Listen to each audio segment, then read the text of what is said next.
Salamun alaikum. It's good to be with you. I just want to have a little open discussion about why it is that you find the majority of people in the mosque listening to the sermons on a Friday literally looking like they're falling asleep or just going through the motions, just spending the time there as if it is a requirement, and not really having, as what you can say, their heart in it. Now, I've been going to mosque for over 50 years of Fridays and special occasions, other occasions also. And you can tell me if you think I'm wrong or if you have a different situation. But throughout all these years, I've always felt that there's a disconnect between the audience and the cleric who makes the sermon in front. And I always got the impression that there's a disconnection. Okay, I agree with you that not everyone feels like that, and there's always the keen, over-eager, zealous guy in front that is coming early and that hangs on every word that the cleric is speaking in front, and there's a small group of those people. But I don't know about you, but I think that the majority of people really are there just because they have to be there. They go because if they don't go, then they might be a fatwa on them, or they might feel themselves that they've failed the Muslim community, they failed their parents, they failed their tradition. And so they go, and it's more like out of obligation, not out of, really a getting something of substance out of the Friday sermon. Now, I agree that there are some preachers that preach a good sermon, and you can sit there for 40 minutes, an hour even, and you can enjoy the sermon. And what they give you is like food, for the soul. But that's kind of rare. And even if they're going to give you food for the soul, sometimes you have to go and revisit. Did they actually enlighten me? Did they educate me? Or did they take me on an emotional high? And yes, we can be taken on an emotional high. There are people who go to the church on Sunday and have one heck of a experience. I'm telling you that. I've been in church services. I went to more than one occasion. Besides, stumbling across a church service, maybe on TV, or seeing a live broadcast of a church service. I have a good friend, a good gentleman who helps me out here around the house, and he's a builder and a fixer, and also, he's got a good hand in the garden also. And he's a Christian gentleman, and I think he will watch this video. And he's a Christian gentleman, and I attended his graduation when he graduated as a pastor a few months ago. Me and my son, we did him. We wanted to honor the achievement that he made, and we went to the graduation ceremony, and there it was actually a full service. And what I can tell you is that the Christian churches, they know how to put on a show. I'm telling you that. They know how to put on a show. And when you come out of church, you've been at church, you've had it high. There's singing, there's standing, there's movement, there's emotions, there's everything. There's everything. But of course, being a Muslim myself, I have to demand, and being a rationalist person, I have to demand more than a high, more than a spiritual or a emotional high. And yes, some Muslim preachers, they give a similar high, the way they carry on. We've got one Muslim preacher in our town here. We call him a stand-up comic. I mean, the guy entertains you like crazy. When you go to his Friday sermon, it's an amazing experience. It's better than Trevor Noah could do. I mean, sometimes he beats Trevor Noah. So, he's able to really humorize the sermon and to add in some nice spice and so on. But my problem is not that. My problem is, once again, I'm looking at this disconnect between the lecture on a Friday and people.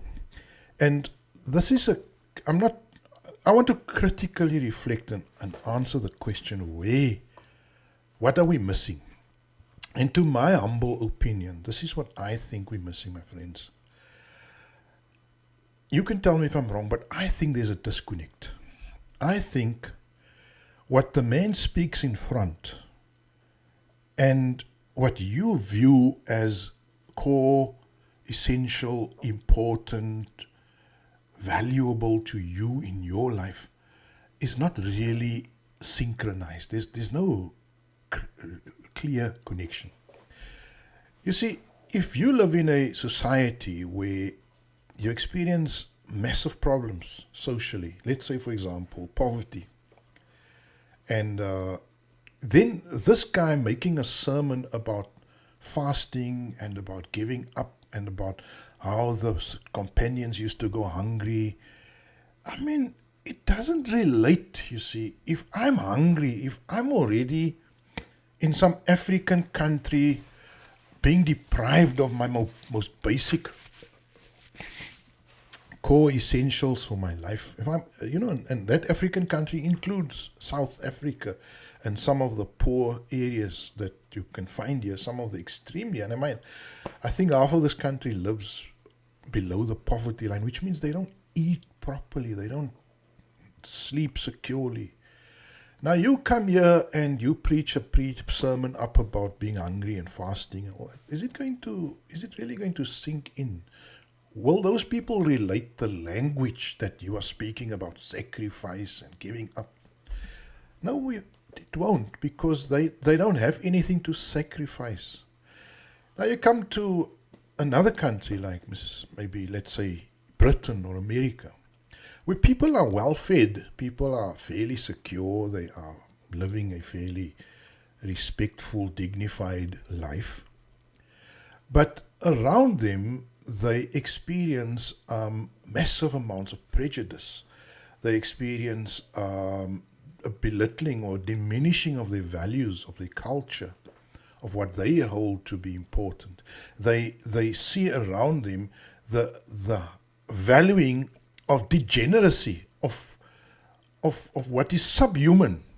You see, that is what they see around them, but they dare not question it. Or they see a celebration of murder, not of animals murder, but the murder of Palestinians. They see how those societies are celebrating the murder of the Palestinians, the murder of the Iraqis, the murder of maybe Afghanistan a while back, or Somalia, or wherever. How their countries celebrate the dehumanization of other nations in the world and the extolling of their own European Western culture. So that is the environment that the British Muslim or the US Muslim maybe lives under. And yet his priest is not highlighting those issues. Instead, his preacher is speaking to him about hijab.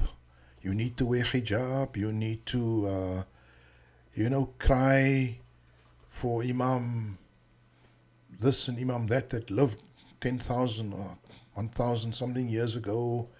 Yeah, you need to, you need to spice your language. You need to speak about mashallah, inshallah, alhamdulillah. So they are speaking a sermon, speaking a language which is disconnected from the emotions, the feelings, the real concerns that Muslim in the US or in the UK or wherever is experiencing. What those people would much rather prefer is if you could align your sermon with what we are going through, what we are suffering, the debt slavery, the materialism, the corporatization, the degeneracy. If you could highlight those things, please, then it would be much, I think people would find it more relatable.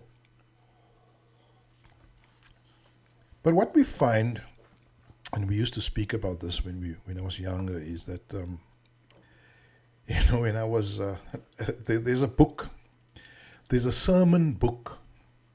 That book has got, I think, 350 sermons in. 50 sermons in. There's 50 sermons in that book, or 51 sermons, corresponding to every week of the year. And so what you'll find is that when it comes to the month of Muharram, the month of Hajj, then the sermon on Hajj will be pulled out and they will do that. I've got a similar book here actually on my shelf.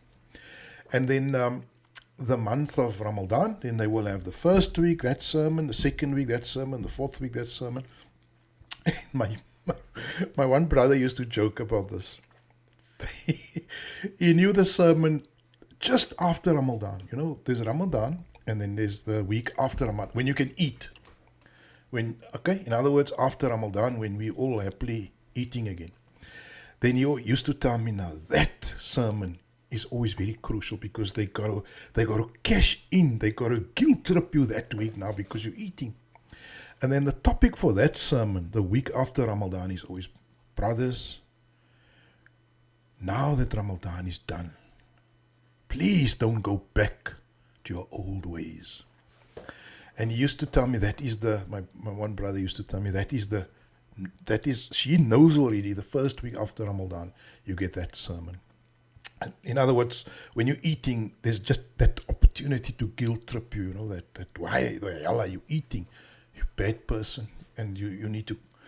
So, if a man has got to wake up 4 o'clock in the morning, which happens, you can go on YouTube and you'll find people in my country.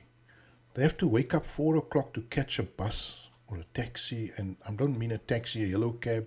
I mean a minibus, overloaded, coffin on wheels, and those vehicles, they have to board them and undertake that dangerous journey for an hour and a half to their workplace, where they've got to report for duty at 7:30 and then get back home at 6-7 o'clock. Now you're going to tell a person like that you're a bad person because you didn't make tahajjud, or you're a bad person, you didn't make tarawih.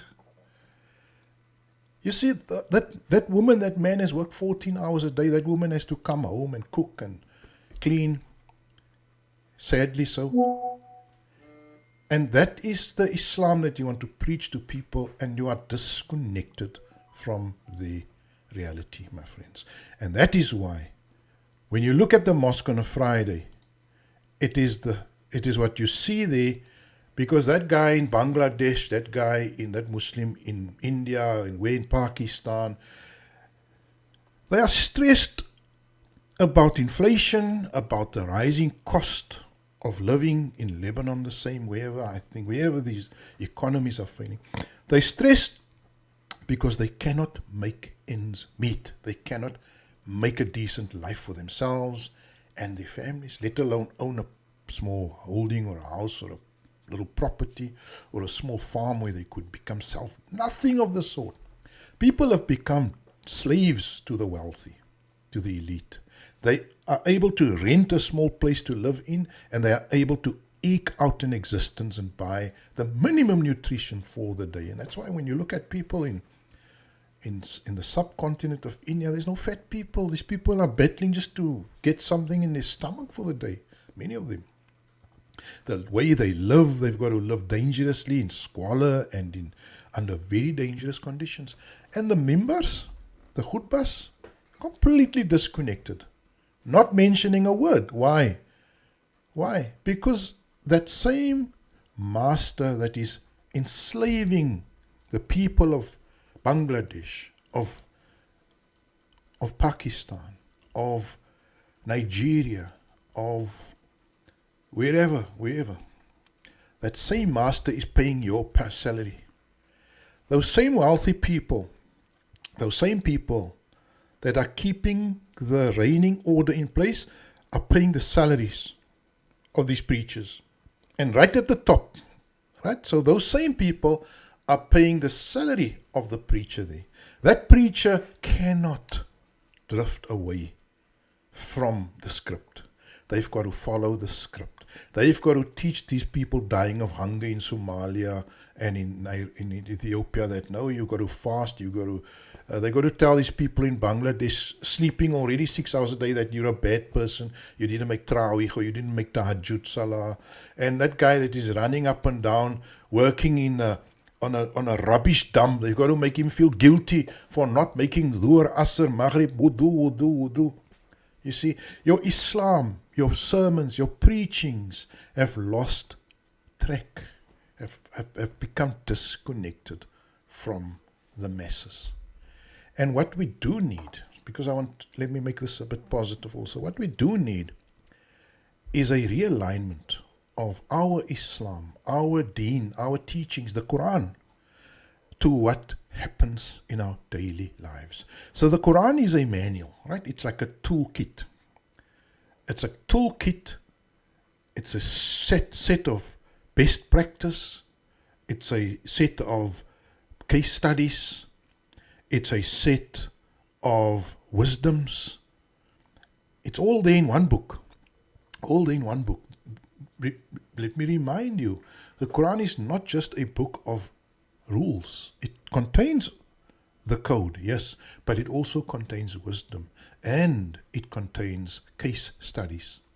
And so it's a book that is not like a human product. It contains everything you need to navigate your lives, your problems, whatever you are facing.